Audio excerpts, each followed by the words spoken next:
Yeah, hi, Mike. Kurt was in here and said one of the kind of differences for the offenses this year, one of the focuses he had the last couple of years, kind of improving on the red zone, finding new concepts. What's that been like, and how has that developed? Like, what's been different about your kind of red zone approach maybe than in past years? Yeah, I think it started in training camp. In August, we definitely spent a lot more time in that field zone and practicing different plays. We added a few things that I think have helped us. But we want to be aggressive when we get down there, and sometimes that means, throwing the ball into the end zone on first or second down when typically teams might be expecting you to run the football. We have a variety of plays.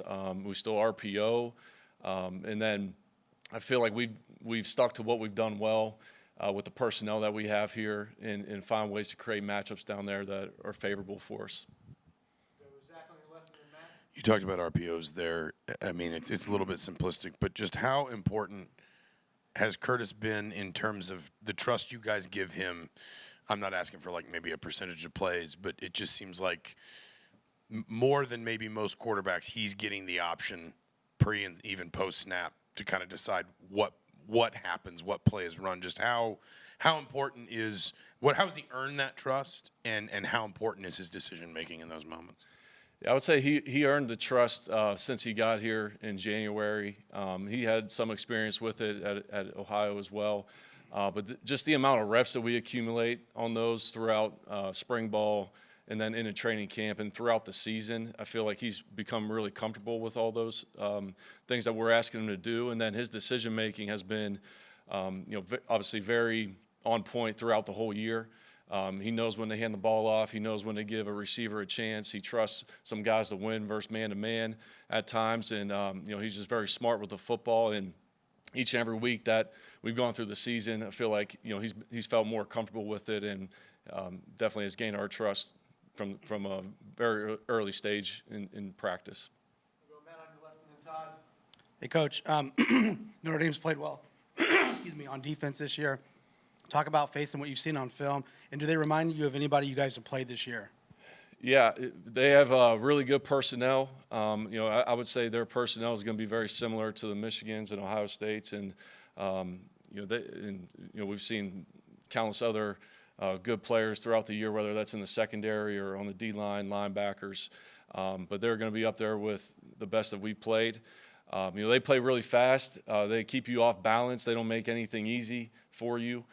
They challenge you on the perimeter, and they're physical. They're always running the football, and they've created a ton of turnover. So we got to do a good job of controlling the line of scrimmage in the run game and in protections. Obviously, protecting the football is a key every single week, and then we got to find a way to create some explosive plays. We'll go Todd and Pete. Notre Dame coach Marcus Freeman said yesterday that Howard Cross will be back for this game. I know you've probably prepared. He hasn't played lately, but I'm sure you've prepared for him. But what is one guy can one guy kind of change the way the defensive front looks? And I don't know if it changes your preparation, but how much do you kind of account for that? Yeah, we'll be very aware of when he's on the field, and making sure that what we're calling in that situation, or up front, if we're able to get some double teams on him, we'll take advantage of that when we can. But he's a proven guy. He's very active for a bigger guy with his size. He moves very well. He's quick. He reminds me of some of the D linemen that we have here on our team. And he's very disruptive. So we'll have to do a good job of getting double teams on him, like I just said. But also we'll try to stick to what we do well, and maybe change some schemes up where we might be able to get the ball on the perimeter, or maybe not run it right at him. Coach, up here, you brought in Surratt and Price to make an impact. They certainly have. What makes them stand out? They're both extremely competitive. They work their butts off throughout the week in their preparation on the field. They're really good, smart football players as well. They have the ability to adjust to what the defense is giving them and find ways to get open. And I would say that with a lot of the guys that we're playing with on the perimeter, add Keyshawn Williams, Miles Cross, Coop, Kobe, and those guys whenever they're in there. I've been very fortunate with that whole group, and Miles and Elijah have had really good years up to this point. But they're always hungry. They're hungrier to find ways to continue to get better, and they've just been able to make a lot of different plays for us with the ball in their hands or down the field in the pass game, and it's been it's been good to see their hard work pay off throughout the year. We'll go Robbie on your left, and then we'll go to Zoom to Adam. Yeah, Coach, obviously, one thing that stands out about you guys is downfield blocking by the receivers. It gets a lot of praise. PFF is referenced. And at what point did you guys decide, hey, this is going to be a point of emphasis for us because it can be really impactful? Kind of what's the genesis of making this something that's really important? That starts from day one. And that starts with Coach Signetti and myself, obviously demanding it from those guys. And I put it like this to them. There's about 70 plays in the game roughly. Usually if you get 5 to 10 footballs thrown your way throughout the game in the pass game, you feel pretty good about it. But that still leaves about 60 other plays in the game where you may not be getting the ball. So how are you making an impact without the ball in your hands? And I'm always very I like to point out whenever we see the running backs pick up a blitz in protection or a tight end make a key block for them on the perimeter after the catch. Things like that where their teammates are busting their butts to help them get a catch or make a big play. We should be doing the same thing for the other guys. We'll go to Adam on Zoom. Mike, I know you guys have started fast, but you actually have more points in the second and fourth quarters. I'm curious, in a game like this, what's more important, executing that script and starting quickly, or adjusting to their adjustment of you, in that second quarter, maybe later in the game? Yeah, definitely equally as important. With this time off, one of the things that we're always trying to get a gauge on in that first series and into the second quarter is, what is their plan against us? Is it man coverage? Is it zone coverage? Are they blitzing? Are they just rushing four? How are they trying to affect the passer? Things of that nature we're trying to get a gauge on and then make the proper adjustments from there. But really at the end of the day, it comes down to our execution. We, in this time off, we've been able to, prepare for these guys for a couple weeks now, and also, give our players not only their main couple looks that they like to run on defense, but some of the one-offs as well, just so whenever things come up in the game, we're able to talk about it and get it adjusted. We'll go Daniel on your right, and then Zach B.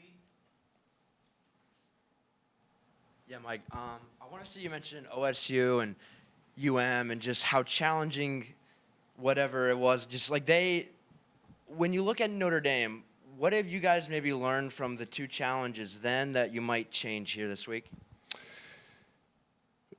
Well, the Ohio State and the Michigan game were a little bit different for us. And really some of it was winning one-on-one matchups. Some of it was, maybe we dropped a couple passes that we typically don't drop, or miss a throw, miss a read, things of that nature. Sometimes it was mental errors with assignments. So it was a combination of all those things. I felt like, our guys really learned a lot over those last 2 weeks, and you saw the response that we were looking for in the Purdue game.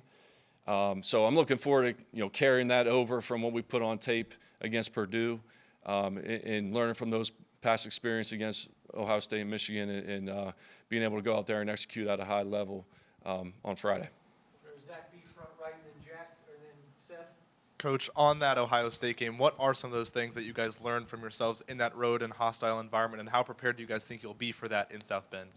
Yeah, I think we learned that mistakes that we made were definitely magnified in a tight ball game against a really good team, and a lot of those things were under our control and things that from an execution standpoint we just didn't get it done. And I think our guys learned from that film.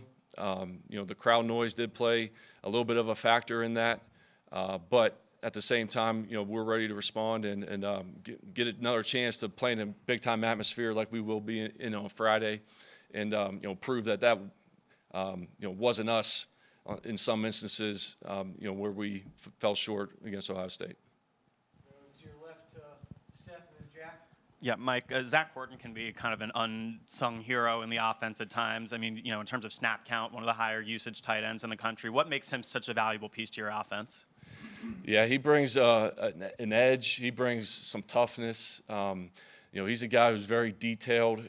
He wants to do it exactly the way we're asking him to do it every single play. He's in incredible shape. For him to play as hard as he plays, and the amount of plays that he's playing within a game, I'm always been very impressed with that part of his game. And his just versatility. He can block the defensive ends in the box. He can block linebackers and DBs out in space, and he does a really good job catching the football whenever a pass comes his way. So he's really just an all-around, really good player. Complete player, and a guy that we have a lot of trust in. Jack on your left, and then wrap with Jim. Yeah, specifically with Curtis Rourke after the Ohio State game, what were some of your conversations like with him, and what do you think he kind of took away from that game? We just evaluated it like we did every other game throughout the year. There's always room for improvement. There's always things we can do to be better. And not only him, but it's just everybody on offense. Myself, everybody involved. So.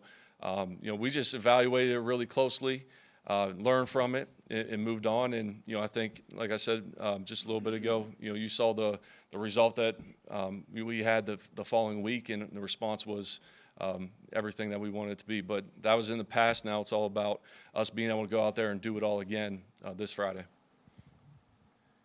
Jim, wrap us up. Coach, the secondary of Notre Dame, obviously very, very good, one of the best around. What is it you want or need to see from your run game to have a bigger impact for the offense in totality? Yeah, definitely controlling the line of scrimmage, and starts up front with those guys. Being efficient whenever we are running the football, keeping us in positive down distance scenarios. We're going to have our one-on-ones on the outside at some point or the other. They like to play a lot of man coverage, but they challenge you. They make every throw is contested. They make you be accurate with the football. They make you have to be great with releases, top of the routes, things down the field to be able to create separation and get open. Relying on that run game, and because the thing about playing a lot of man-to-man is sometimes when you can break through that first and second level, there's opportunities for explosive passes or explosive runs there as well. So, being able to stay ahead of the sticks, I think, will be really big as far as just our whole operation on offense will go. Awesome. Thanks, Mike. All right, thank you, guys.